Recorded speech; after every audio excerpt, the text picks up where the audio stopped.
So, first of all, you have to know what you're getting into when you go to Shazam. He's not doing damage for you, not for real, for real. He'll do a little bit of damage every once in a while, but you're bringing him to be a taunter and a tank, and damn it, he's good at that. Let's get to the video. There is a difference between you and me. We both looked into the abyss. But when it looked back at us, you blinked. Hi guys, I'm Grabby here, and this is a DC Legends video. In this video, I'm gonna go over Shazam. Here's the thing. Shazam was not really useful for a very long time, and I think part of that was when he would do his A2 or whenever he would taunt, you only had a 50% chance for his damage immunity to come up, so you couldn't really use him as a taunter because he was also pretty squishy. But now, since his rework, I think he's much improved, and when I need a Mystic Taunter, he's now my go-to. He's taken the place of Grodd as my Mystic Taunter, my go-to Mystic Taunter. So, without further ado, let's just get into the kit. Actually, with one more ado.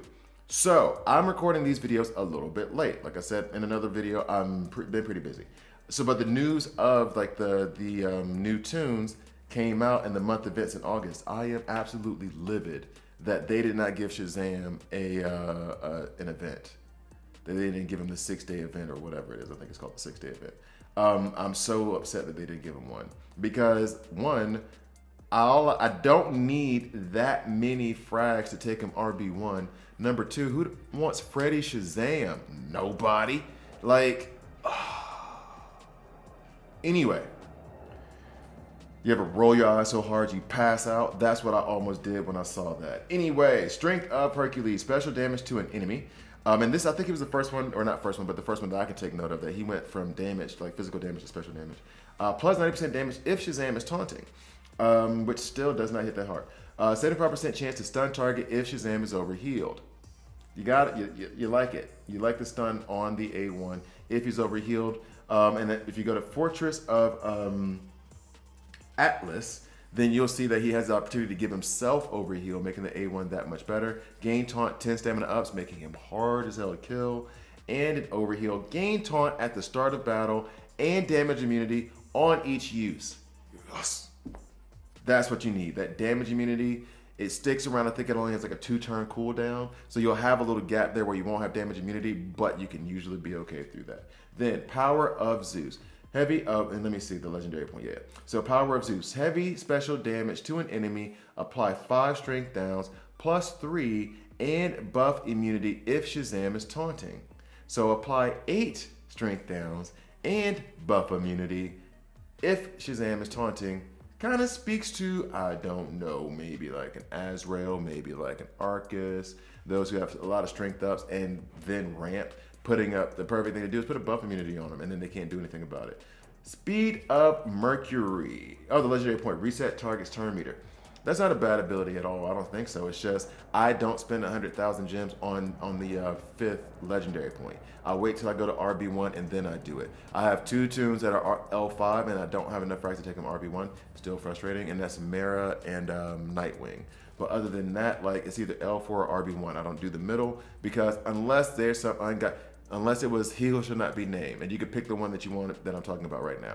For them, they matter because their abilities were, and maybe even, probably not him so much, their abilities are so good and they work so well together that you needed it and take him L5 even if you weren't gonna take him RB1 just because of how his kit worked well together. Some of the stuff can be left out though. So that's kind of, yeah, my thought process on it. 75% chance to gain 40% turn meter up if a teammate takes damage. We like those chances. Equal chance to reduce cooldown of Fortitude of Atlas. That's the A1. Oh, so maybe it's on a 3-turn cooldown and it gets reduced because my allies are being hit. Or an ally gets like an AoE attack or something. That makes sense now. Okay. Nobody likes a bully. Passive ability. Wow, how small is this text? Passive ability at the beginning of each enemy turn, 90% chance to apply 3 strength downs and 3 intelligence downs if a target's HP is below 40. At the beginning of each enemy's turn, 90% chance to apply 3 strength downs, 3 intelligence downs if a teammate's, so my teammate has to be below 40% in order for this ability to have a 90% chance to affect the enemy. It would be 100% if I had it ringed out. 50% chance to use Strength of Hercules. against attacker if a teammate takes damage. We'd like to see it. So that is Shazam. I do like his kit. He is there to be a taunter. If you're bringing him for damage, then it better be a must situation. Like, you don't have another option because he's not going to do it for you. So here we are going into Chapter 8, Heroic Campaign, the final node with Shazam. And here's the thing. Let me double check real quick. Yeah, this went on for a while because, again, he does not do damage. And on top of it, oh, that's just Black Adam's move. Or Black Adam probably got it from him. He does not do damage, but then if you look at how they're hitting him, they can't hurt him either. So basically, it's one of those like, all right, like when he gets to Necron finally, it's like, okay, you can keep hitting me and not really hurting me, and I'm not hurting you much either, but I'm hurting you just that much more to where I'm gonna beat this level. So, I mean, slow and steady wins the race. Like, he's gonna win the race. It's just like, take more time. Take more time. Like, how is this possible? It takes so long. So, anyway.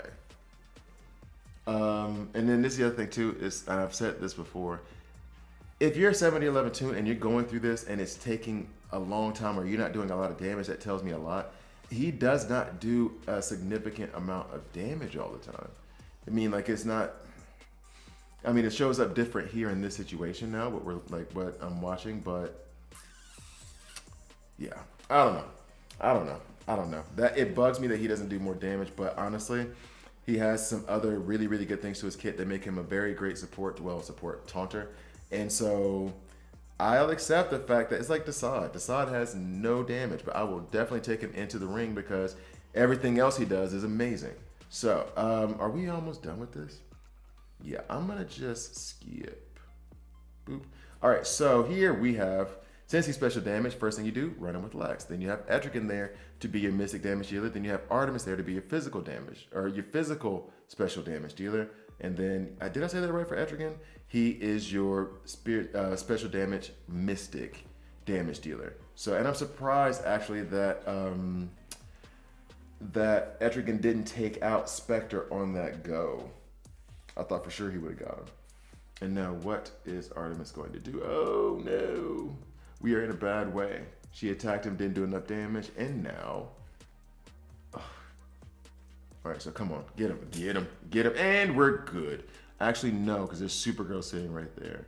But there's no dark side. Like, Supergirl becomes a huge problem because of that AoE attack on her A1. It hits hard. It puts a bunch of crit damage downs on you. And so then at the end of it all, especially if you have a physical damage tune, you're hitting her and it's critting, but it shows 0 because you have so many crit chance downs that it's not going to matter. So, like, welcome to frustration. So it seems like we have this all pretty well in hand. So, yeah, they're gone. They're gone. So now what I'm gonna do is I'm gonna go ahead and go into the stats. I'll be right back. So we are now on the DCS toolkit with Shazam, speed 105, good bit below average, like well below average. HP 19th, he is a tank. This is his whole deal. Strength 128, I told you guys. Intelligence 92, I told you guys. He is not there for damage. Agility is 133. Wish that was a little bit higher, but beggars can't be choosers. Stamina is 10th, which is awesome. We love to see that. And then crit chance is tied for 60th, 160th at 15%. And then the crit value is 178%, so I'm not really worried about critting. So yeah, those are his stats. I do like the HP and the stamina, like where they are placed. It makes him awesome as a taunter. So let's get back to the videos. All right, so we have Captain Cold, try to slow everybody down. We have Riddler, put a lot of debuffs out there. We got Castaway Green Arrow. I took him RB2. Why? Because I was in love with him, and I don't use him nearly as much as I used to. Oh, brought him along for this. On his A1, he purges buffs. So if you have an Enchantress, you know, Dr. Zabaro told me this. that he was using Castaway Green Arrow to just purge each damage immunity like individually, or with Castaway Green Arrow's like passive ability where he does, I think it's like a 50% chance to, or 20% chance to attack at the beginning of at the beginning of everyone's turn. So he's pretty good at getting rid of some of those like straightforward like buffs because he can purge them just on his A1, and he does his A1 out of turn. So did we go ahead and get, oh, we didn't finish Enchantress. Come on, you ain't that weak. Oh, yeah, Strength Downs. Okay, that makes sense. That makes sense. That makes sense. But yeah, this is just Shazam. Shazam. This is just Shazam being beefy, and you can't and you see how much damage he did there. You see how much damage he did to a negative affinity matchup? Yeah. Yeah. Anyway. So we are nearing the end here. This is and I've talked about this on the Cyclone video, but this was my goal with Captain Cole and Mr. Freeze. It worked with just Captain Cole, is to get them basically speed down locked to where they can't really get around to their turns. Not to mention the fact that Castaway Green Arrow reduces turn meter and also helps his allies reduce turn meter. Like it's like 10% chance that they'll stun somebody. And so, anyway, sorry, getting back to it. Because Castaway Green Arrow is one of my favorites, absolutely loved him. I took him RB2, now I can use him more, but he is actually still useful in this meta of being able to give everyone the ability to reduce turn meters when, like, I think it's about 10% when they attack, and he doesn't have to be lead to do that. Anyway, let's get to it. Red Hood, we have a Ben Sewer there to support Shazam, so that way Shazam heals if he has a taunt on him at the end of his turn. You have Terra there to basically make him tankier and to protect us from the debuffs, and then Shazam is there to be the taunter. I don't really have a damage dealer on this team. That's an issue, right? Oh, and the video ends up being low. Of course it does. Of course it does. Oh, Dr. Poison. I didn't see her face. Dr. Poison is the reason why I brought Terra, because I need to reduce the amount of damage she's going to do when she throws a grenade on the A3. So we got the debuff immunity up. Looking pretty good right now, but oh yeah, nope, that stayed up. So now all she needs to do is yes, boom, everything. Now we can go ahead and get Spectre, and this is the plus side about like Red Hood versus Spectre. Red Hood versus a lot of people is they may not do a whole lot of damage with that A1. He does not as well below average, but he also leaves those bleeds behind. So when it gets to your turn, then you bleed out, which yay. So. Anyway, ooh. Well, I should have seen that one coming anyway, though, right? So, let's see. The odds are stacked against us right here, though. Did I actually win this one? Did I actually win? Okay, so we got rid of Spectre. Actually, well, no, I can't say that because Dr. Poison is still a beast. But once Spectre's gone, then I feel more freedom because then I can just kill or go at whoever I want and not have to worry about like the retaliation. At least not the retaliation from Spectre. So there's those bleeds. There are those bleeds. Take down your health to like a and then bleeds take you the rest of the way. So actually this is gonna be just slow going until we actually get them down. Yeah. In any case, thank you guys for watching. I drop these videos every Monday, Wednesday, Friday. So please like, please subscribe. If you don't like it, subscribe and hit dislike. I'm okay with that as well. Shazam, absolutely awesome tune. I think he's an awesome taunter. You're not bringing him for damage because he's not gonna give you any, okay? So be sure to have that in mind if you decide to like use him or develop him or work on him, that he is there strictly to be a taunter to help you out, all right? So in any case, let's see, I think that was the last video, right? Yeah. Thank you guys for watching again, and I'll see you next time.